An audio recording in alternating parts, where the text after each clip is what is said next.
어느 집에 아내가 백화점에 가서 옷을 하나 골라 가지고 왔더니 남편이 그것을 보면서 하는 말이, 여보, 당신은 왜 그렇게 뭘 고르는 눈이 없어?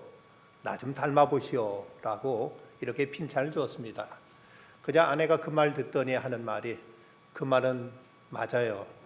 그래서 당신은 나를 골랐고 나는 당신을 골랐네요 라고 이렇게 말하더랍니다. 이럴 때는 남자가 입을 다물어야 됩니다. 그런 말이 있죠. 논쟁의 끝말은 언제나 여자가 한다. 남자가 거기에 덧붙이는 어떤 말도 언제나 새로운 논쟁이 시작될 뿐이다. 남자도 여자도 서로가 선택했으니까 더 이상 싸워서는 안 될 것입니다. 서로의 책임을 져야 되는 거죠. 사람의 어떤 선택에는 몇 가지 원리가 있습니다. 그 첫째는 하나님께 우리에게 선택할 수 있는 그 자유를 주셨다는 사실입니다. 신명기 30장 19절 20절 말씀 보면, 내가 오늘 하늘과 땅을 불러 너에게 증거함노라. 내가 생명과 사망과 복과 저주를 네 앞에 두었은즉 너와 내 자손이 살기 위하여 생명을 택하고 내 하나님 여호와를 사랑하고 그의 말씀을 청종하며 또 그를 의지하라. 그는 내 생명이시요 내 장수이시니 여호와께 내 조상 아브라함과 이삭과 야곱에게 주라고 맹세하신 땅에 내가 거주하리라. 생명과 사망, 복과 저주, 이 모든 것도 자기 선택하기 나름이라고 성경 말씀하고 있습니다. 하나님 분명 우리에게 모든 것을 선택할 수 있는 선택의 자유를 주었습니다.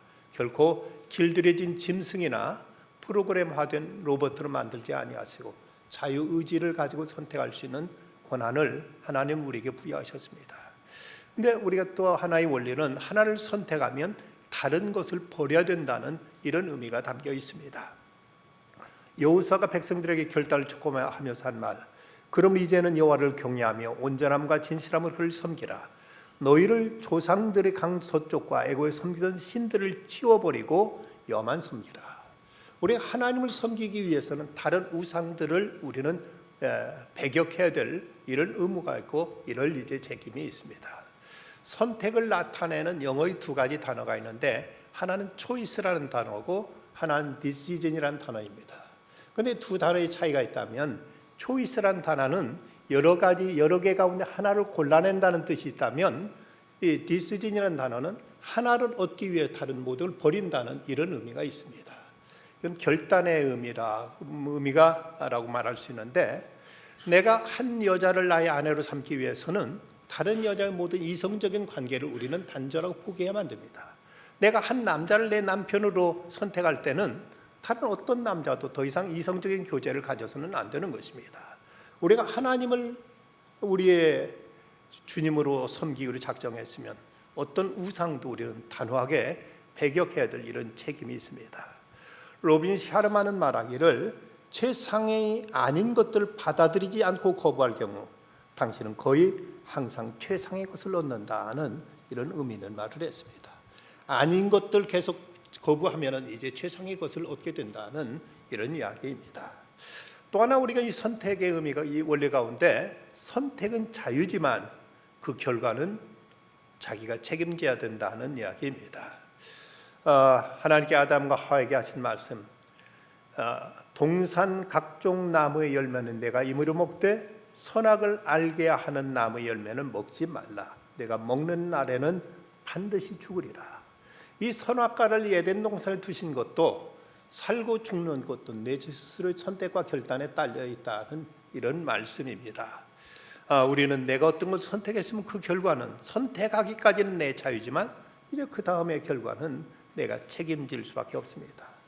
19세기 영국의 역사학자인 토마스 칼라일은 말하기를, 선택은 순간이지만 그 결과는 영원하다고 이렇게 말한 바가 있습니다. 오늘 성경에 보면 매우 대조적인 두 가지 선택을 한 에서와 야곱 이야기가 나옵니다. 두 사람은 간발의 차이로, 쌍둥이였습니다만 간발의 차이로 태어났는데, 그 당시 그 장남이라면 대단한 특권이 있었습니다. 먼저 그 가정을 대표할 수 있는, 그 가정을 하나님과 사람들 앞에서 가정을 대표할 수 있는 이런 어떤 지도자로서의 대표권을 주어졌고, 그리고 모든 축복도 이제 장자를 통해서 장자에게 더 크게 부어짐을 볼 수 있습니다. 심지어 유산을 나눌 때도 장남은 다른 아들들에 비해서 곱절을 더 받도록 이렇게 되어 있습니다.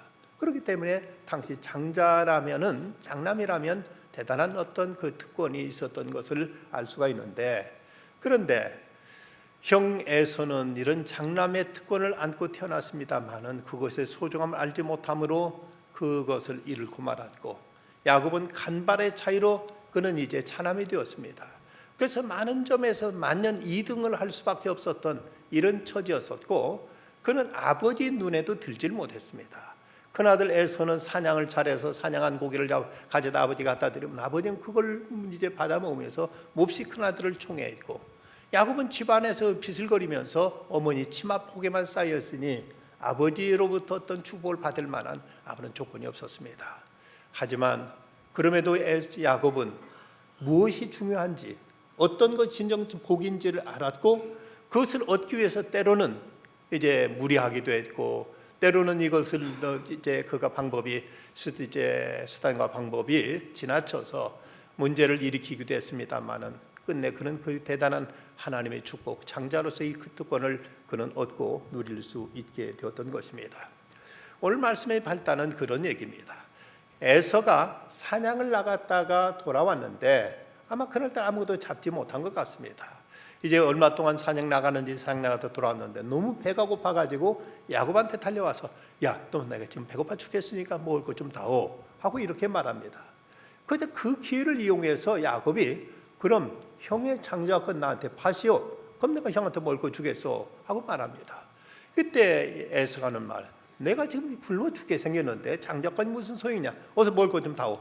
이래서 그 죽과 그가 이제 먹을 것을 주어서 이제 떡을 주어 가지고 그걸 먹고는 에서는 그대로 가버렸다고 이렇게 기록하고 있습니다. 자, 여기서 에서가 대단한 잘못을 범하게 되죠. 그가 이런 선택과 결정을 하게 된 데 있어서 몇 가지 그에게 오류가 있었습니다. 하나는 육체적인 어떤 이제 그 욕망만 추구하면서 그는 신령한 축복을 경홀히 여겼다는 사실입니다.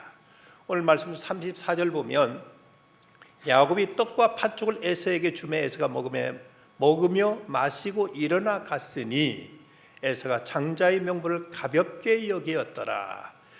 전에 성경은 경홀히 여겼다 했는데 이건 업신이 여겼다, 경멸하다는 뜻입니다. 히브리서에 보면 이런 에서를 망령된 자라고 불렀는데 이건 속되고 불경건하다는 이런 이야기입니다.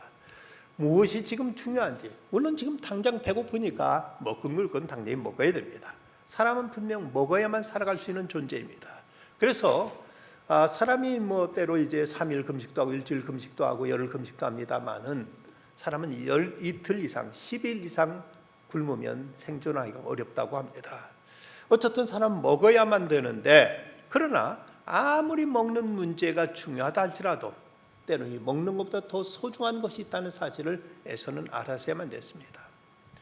예수님은 무려 광야에 나가 40일 금식하시고 나서도 40일 굶었으니 얼마나 시장하셨겠고, 이때 마귀가 와서 유혹하기를, 여기 들째 사막에는 돌덩어리, 이걸 가지고 떡을 만들어 먹으라 하고 이렇게 유혹합니다. 그야말로 돌덩어리가 눈앞에 빵처럼 보였을 이런 이제 상황인데, 이때도 예수님이 하신 말씀은 사람이 떡으로만 살 것이 아니요 우리 하나님에서 나온 말씀으로 살 것이라 하면서, 예수님이 40일을 굶으시고도 예수님은 먹어야 될 것과 먹지 말아야 될 것, 그 먹는 것보다 더 소중한 무엇이 있음을 예수님은 아시고 이제 바른 결단과 선택을 하셨던 것입니다.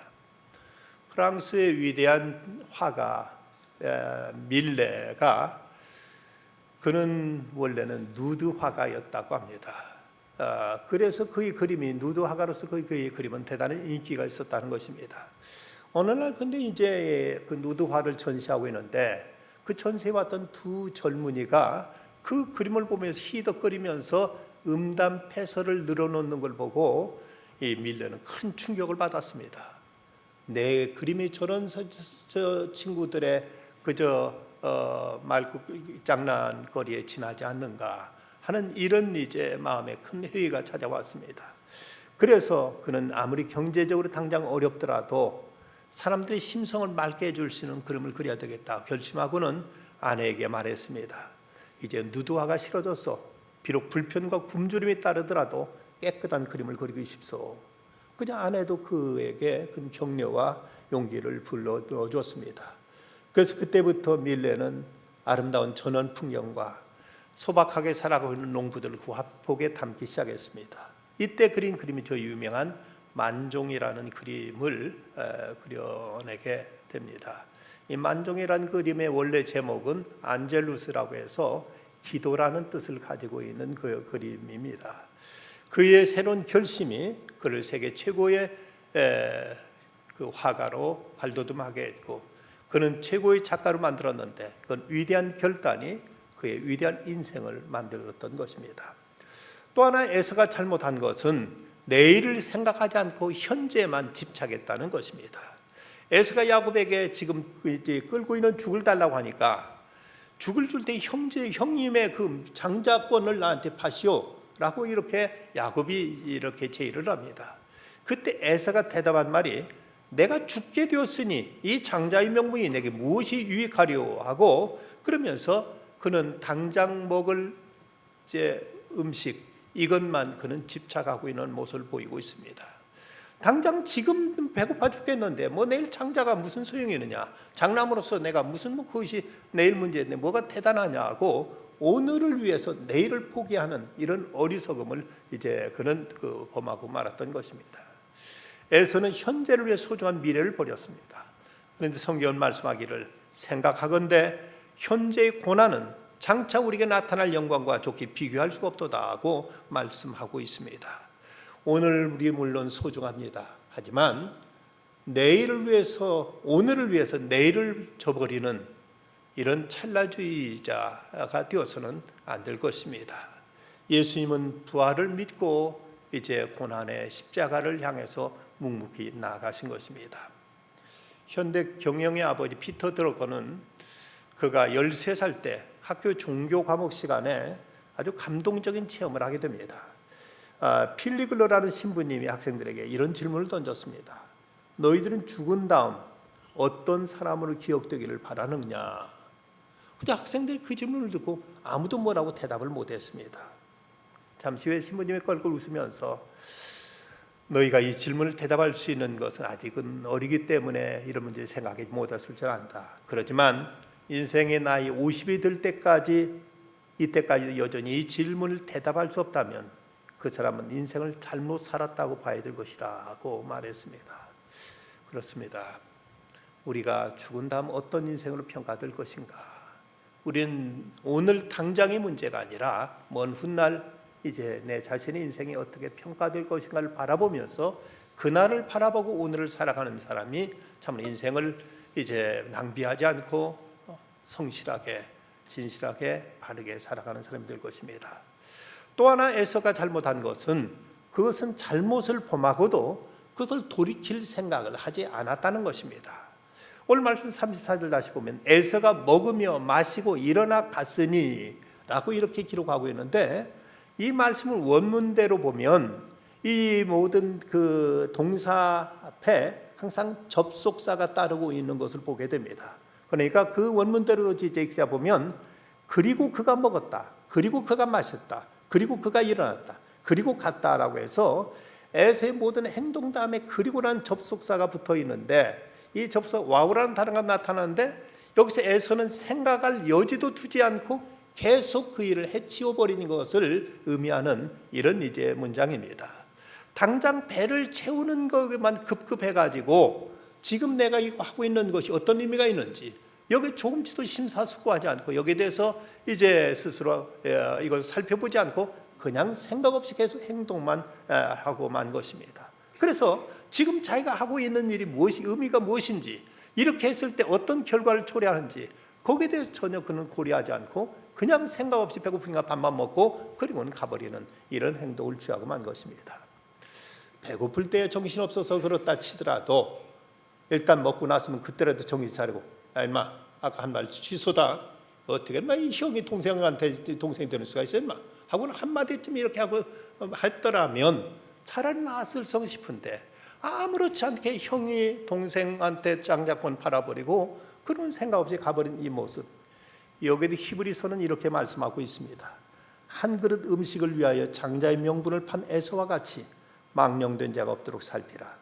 너희가 아는 바와 같이 그가 그 후에 축복을 이어받으려고 눈물 흘리며 구하되 버린 바가 되어 회개할 기회를 얻지 못하였느니라. 회개할 기회를 끝내 얻지 못했습니다. 그때라도 그는 떡을 먹은 다음에라도 그는 그에 대해서 잘못을 시정하고자 하는 이런 노력조차도 하지 않았던 것, 이것이 그에게 결정적인 잘못이었던 것입니다. 그런데 본래 야곱은 복된 자로 태어나지 못했습니다마는 무엇이 중요한지, 어떤 것이 소중한지를 알았고 그걸 얻기 위해서 가진 노력을 다했고 그걸 위해 자기의 온 정성을 다 쏟은 끝에 드디어 그는 이제 장자권을 얻게 되었을 뿐만 아니라 성경에 보면 거듭거듭 하나님을 소개하기를 야곱의 하나님이라고 소개하고 있습니다. 한 번도 에서의 하나님이라고 소개하는 곳을 찾아볼 수가 없습니다. 시편 146편 5절 야곱의 하나님을 자기의 도움으로 삼으며 여호와 자기 하나님께 자기 소망을 두는 자는 복이 있도다. 또 마태복음 22장 32절 나는 아브라함의 하나님이 이삭의 하나님이 야곱의 하나님으로 하신 것을 읽어보지 못하였느냐고 이렇게 말씀하고 있습니다. 자, 여기서 이 야곱과 에서의 선택, 이걸 통해서 우리가 선택의 한 기준을 찾아보자면 먼저는 쉽고 편안한 일보다는 어렵고 힘들더라도 보람이고 가치 있는 일들을 선택해야 된다는 것입니다. 예수님이 십자가를 앞에 두고 아버지 할 수만 있으면 이 잔인에게 그냥 지나가게 해주십시오 기도했습니다. 그러면서도 그러나 내 뜻대로 마옵시고 아버지 원대로 이루어지길 원합니다 라고 하나님 뜻을 받아들입니다. 십자가를 진다는 거 얼마나 이것이 고통스럽고 이것이 어렵고 힘든 일인지 아셨기에 예수님은 할 수만 있으면 피하기를 원하지만 그럼에도 이 길이 마땅해 내가 가야 될 길이고 이것이 내게 주어진 사명이라면 감당하겠습니다 하고 이걸 수용하심으로 이를 통해 예수님은 부활의 영광의 자리까지 나가실 수 있었던 것입니다. 어떤 이는 말합니다. 평안은 하나님이 주시는 선물이라면 편안은 마귀가 주는 유혹일 수 있다고 말합니다. 평안, 내적인 것입니다. 자유를 얻고 기쁨을 얻고 우리에게 한없는 이제 평강을 누리게 하는 것은 분명 하나님의 은사 중에 하나이지만 모든 것 편하게만 원하고 쉽기만 원하고 모든 것을 그냥 이제 부담 없기만을 바라는 것, 이것은 많은 경우 마귀가 우리를 넘어뜨리기 위해서 실족해 위해서 일어서지 못하게 주는 유혹일 수 있음을 우리는 알아야 됩니다. 어떤 사람이 집 수리를 하기 위해서 코팅 필름을 사러 갔다가 만난 가게 주인으로부터 참 대단히 의미심장한 말을 들었다면서 그래 이런 얘기를 써올렸습니다. 가게 주인이 한 말이 세상에 싸고 좋은 것은 없습니다. 싸고 좋은 것을 강요하는 것은 결국 그 누군가에게 희생을 강요하는 것입니다. 또 싼 것만을 찾는 것은 세상의 발전을 왜곡시키는 행위입니다. 싼 것에 품위가 담길 수 없습니다. 정당한 대가를 지불했을 때 품위도 함께 할 수 있는 것입니다. 개인의 삶도 꾸준한 노력 앞에 벼락치기가 앞설 수 없듯 매일매일 정직한 결정을 내리고 또 정당한 대가를 지불하고 꾸준하다면 언젠가 성공은 백마를 탄 왕자처럼 나타날 것입니다. 세상에 싸고 좋은 건 없다. 너무나 당연한 얘기임에도 불구하고 우리는 어쩌면 싸고 좋은 것 찾다가 우리 인생도 싸구려로 그렇게 전락시킬 위험이 높은 것입니다. 또 하나 이기적인 욕심보다 공동체와 하나님 나라 유익을 위해 선택할 수 있어야 된다는 것입니다. 사도 바울은 고린도 교회가 서로 성도 간에 서로 분쟁하고 다투고 싸우고 고소 고발하자 여기에 대해서 권면하기를 너희가 피차 고발함으로 너희 가운데 이미 뚜렷한 허물이 있나니 차라리 불의를 당하는 것이 낫지 아니하며 차라리 속는 것이 낫지 아니야. 서로 싸우고 다투면서 법정에 나가서 고소하고 고발하는 이런 짓거리보다 참 네가 당해라. 네가 오히려 손해봐라. 내가 차라리 져줘라 하고 이렇게 말하고 있습니다. 자기가 여기서 이기면 자기 기분은 이제 시원할지 모르지만 승리감에 도취될지 모르지만 이것 때문에 얼마나 하나님의 영광에 가리고 얼마나 교회가 추한 모습으로 나타나느냐. 내 자신 개인의 이익만 생각하지 말고 공동체를 생각하고 하나님 나라를 생각하라고 성경에 말씀하고 있습니다. 또 하나 선택의 기준은 물질적인 이익이나 육체적인 쾌락보다 신령하고 영원한 것을 사모할 수 있어야 됩니다. 오늘 잠언서 22장 1절 말씀 많은 재물보다 명예를 택할 것이요 은이나 금보다 은총을 더욱 택할 것이니라. 지금 잠깐 보이는 작은 이익, 이것 때문에 내 영혼을 팔고 양심을 팔고 믿음을 파는 일은 없어야 된다. 비록 이것이 손해보는 것 같지만 우리가 옳은 것, 하나님 앞에 귀한 것, 신령한 것을 택하게 되면 반드시 이를 통해서 가장 소중한 것을 얻게 될 것이라고 말씀하고 있습니다.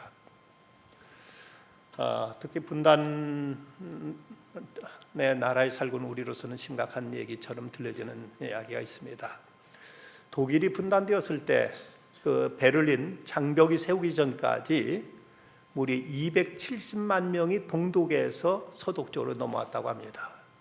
그런데 그때 모든 사람들이 어떤 자유를 찾아서 동독에서 서독으로 밀려 나왔는데, 그런데 1954년 호르스트 카스너라는 한 목사는 서독에 살다가 그는 동독으로 6개월 난 딸을 데리고 동독으로 옮겨갔습니다. 그 옮겨간 이유는 그겁니다. 동독에는 지금 성직자가 없다. 모든 사람이 다 서독으로 넘어오는 바람에 동독에는 저들에게 정신적으로 그리고 영적으로 저들을 지켜주고 저들이 하나님의 말씀을 전해주는 목회자가 없다는 여기에 대한 강한 책임감을 가지고 불과 6살 난 딸을 데리고 함부르크에서 난 그 딸 6주가 되었는데 6주밖에 되지 않은 딸을 데리고 교회가 없다는 그 사실에 그는 무모한 행동이었지만 동독으로 넘어갑니다. 그리고 그 딸을 경건하게 그리고 이제 엄격하게 철저하게 신앙으로 양육하며 그곳에서 복음 사역을 위해서 헌신하고 하나님 나라를 위해서 열심히 이제 복음을 전하고 교회를 지켰습니다. 그런데 독일이 통일된 다음 그때 불과 태어난 지 6주밖에 안 돼가지고 동독으로 넘어갔던 그 어린 딸아이가 지금은 세계 가장 영향력 있는 여성 지도자가 되었습니다. 바로 메르켈 총리가 바로 그때 그 아버지의 딸로서 이 앙겔라 메르켈 총리가 지금 독일의 총리뿐만 아니라 세계에서 가장 영향력 있는 여성 지도자로서 그는 우뚝 세계 역사에 큰 발자취를 남기고 있는 것입니다.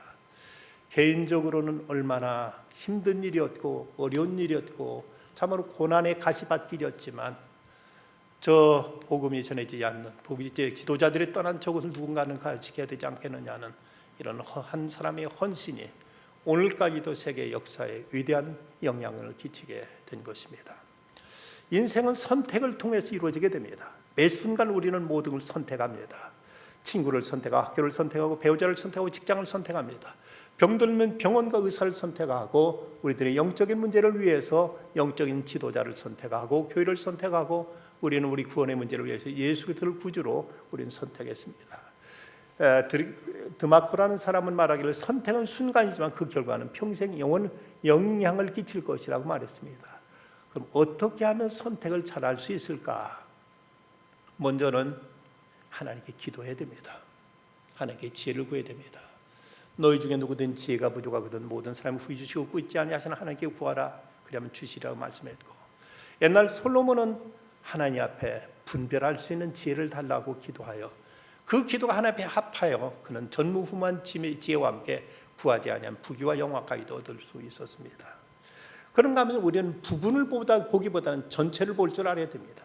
지금 당장의 문제가 아니라 내 인생 전체를 보고 지금 이렇게 하는 것이 과연 현명한 것인가를 우리는 바라볼 수 있어야 됩니다. 어떤 사람 말하기를 닭의 30cm 시야보다 독수리의 3kg 시야를 가져야 된다. 순간순간 쾌락과 어떤 쾌락을 선택하보다 노년이 되어 곤고한 날이 이를 때를 우리가 생각하며 청년의 때 창조주를 기억해야 될 거라고 전도서 기자는 말씀하고 있습니다. 순간의 쾌락보다 이제 우리는 영혼을 생각해야 됩니다. 일시적인 이익보다 영원한 이익, 또 이익보다 옳은 것, 잘 사는 것보다 바르게 사는 것을 선택해야 될 것입니다. 또 지혜로운 사람에게 배워야 됩니다. 내 아들아, 내 아비의 훈계를 들으며 내 어미의 법을 떠나지 말라고 이제 솔로몬은 자식들에게 이렇게 훈계했습니다만은 아무리 지혜로운 사람이라고 해도 매사에 항상 잘 선택하기만은 쉽지 않습니다. 그럴 때 지혜로운 사람들은 반드시 멘토가 있습니다. 문제가 있을 때 찾아가 상의할 수 있는 지도자가 반드시 있습니다. 찾아가 이런 문제는 어떻게 하면 좋겠습니까? 박선희 목사님은 꼭 어려운 문제, 중요한 결정이 있을 때마다 꼭 한경림 목사님한테 찾아가서 상의했다고 합니다. 한마디 그 말씀하시면 예 알겠습니다 하고는 거기서 지혜를 얻어서 그리고 그 올바른 결정을 내리곤 했다고 하는 얘기를 들었습니다. 또 우리가 실패를 통해서 배워야 됩니다. 솔로몬은 헛되고 헛되면 모든 게 헛되고 헛되다고 했는데 왜 그가 헛되다고 했는가를 우리는 살필 줄 알아야 됩니다. 저 사람의 실패를 통해서 나의 어떤 교훈으로 삼고 나의 실패를 통해서 똑같은 실패를 우리는 거듭하지 않도록 우리는 실패를 통해서 배워야 될 필요가 있습니다. 쉬운 길과 또 어려운 길 중에 하나를 선택해야 된다면 어려운 길을 선택하는 것이 이것이 지혜로운 선택일 수가 있습니다.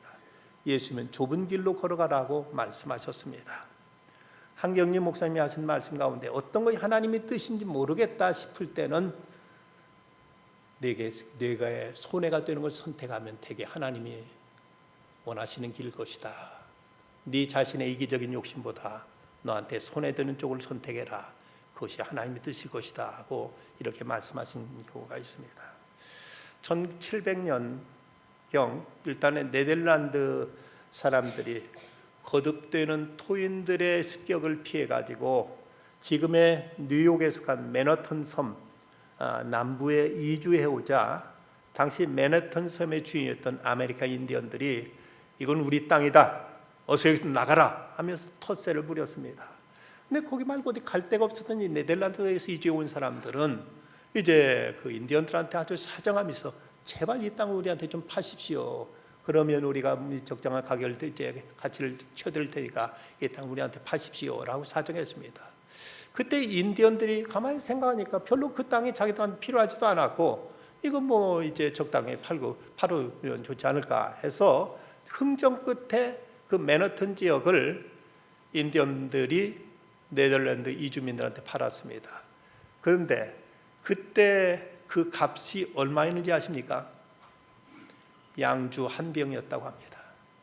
양주 한 병의 그 엄청난 지금 세계 경제와 금융 모든 걸 중심지인 맨하튼 섬이 불과 양주 한 병에 네덜란드 사람들의 팔아넘김으로 인해서 그 땅이 이제 세계적인 가장 값비싼 모든 뉴욕에서 노른자리 같은 이런 땅이 되었던 것입니다.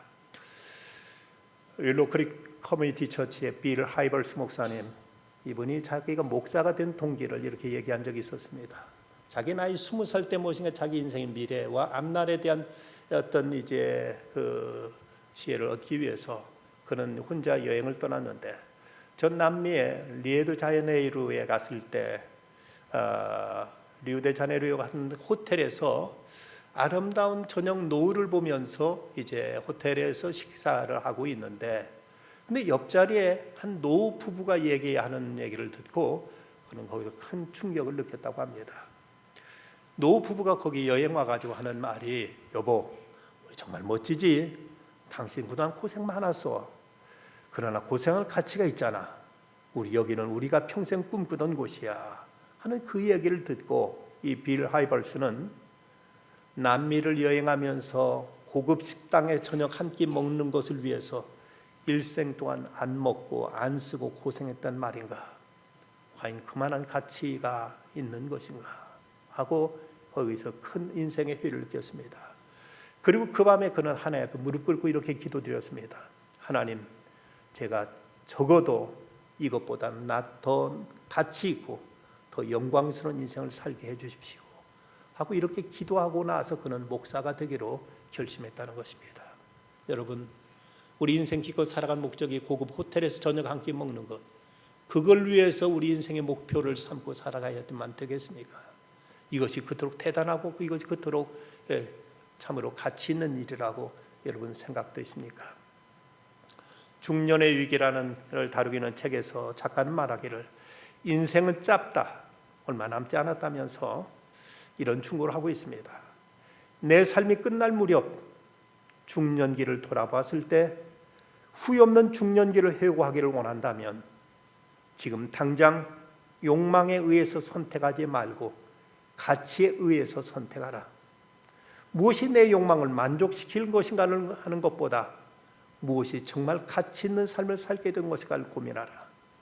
그 가치를 위해서 추구할 수 있는 삶일수록 노년기에 자기 삶을 회개할 때 많은 살만한 가치가 있었다고 고백하게 될 것이다.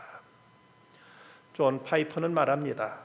인생은 날아가 버릴 세상의 거품을 위해서 낭비하기는 너무나 짧고 소중하며 고통스럽다. 또한 영혼으로 들어가는 입구 주변에서 어슬렁거리에게는 천국은 너무나 멋지고 지옥은 진정 끔찍하며 영혼은 참으로 길다. 우리가 무엇이 소중한지, 무엇을 위해 내 일생을 바쳐도 후회하지 않는지, 지금 이대로 살아도 과연 하나님 앞에 내 자신의 인생 전체 앞에 후회가 없을 것인지를 돌아봐야 됩니다. 장자크 루소는 말하기를 하나님은 우리가 선을 사랑할 수 있는 양심을 주셨고 우리가 선을 알 수 있는 이성을 주셨고 우리가 선을 선택할 수 있는 자유를 주셨다고 말했습니다. 무엇이 선인지 악인지를 알만하지 않습니까? 또 어떤 것이 이제 옳은 것이라는 것도 우리는 이제 깨달을 수 있지 않습니까? 그렇다면 우리에게 주신 그 소중한 자유, 선택의 자유를 가지고 올바른 것을 선택해 나가는 것, 이것이 참된 인생을 복되게 살아가는 지혜요 비결입니다. 내가 하는 이 일이 과연 이것이 내일에 가서도 가치 있는 일이고 이것이 참으로 아름다운 일이겠는가를 생각할 수 있어야 되겠습니다. 헨리 워드 비처는 태어난다는 건 신의 섭리요 선택의 여지가 없는 것이다. 그러나 선택할 수 있는 것은 오직 어떻게 사느냐 하는 것일 뿐이다. 야곱은 비록 차남으로 태어났지만 그는 무엇이 귀한 줄 알았고 이것을 위해 자기 전신을 쏟았을 때 그토록 원하던 것을 얻었고, 에서는 그토록 귀한 장자의 특권을 지고 태어났음에도 소중한 몰라디에 그걸 잃어버리고 그는 망령된 자로 역사에 가장 오점을 남기고 말았습니다. 성경은 말씀합니다. 많은 재물보다 명예를 택할 것이요 은이나 금보다 은총을 택할 것이니라. 기도합시다. 아버지 하나님, 오늘도 이렇게 하나님 앞에 나오도록 발걸음을 인도해 주시고 주님을 찾도록 마음을 바르게 선택할 수 있게 해주신 것 감사합니다. 이제 이 성전을 나가서도 어떻게 살아가는 것이 진정 하나님 앞에 복되고 아름다운 것인지를 바로 선택하고 결단하며 그 가치 앞에 부끄러움 없이 살아가는 저희들 되게 하셔서 한 번밖에 없는 저희 인생이 하나님 앞에 아름답게 하여 주시고 세상에도 선한 발자취를 남기고 갈 수 있는 저희들 다 되게 하여 주시옵소서. 예수님의 이름으로 기도드리옵나이다. 아멘.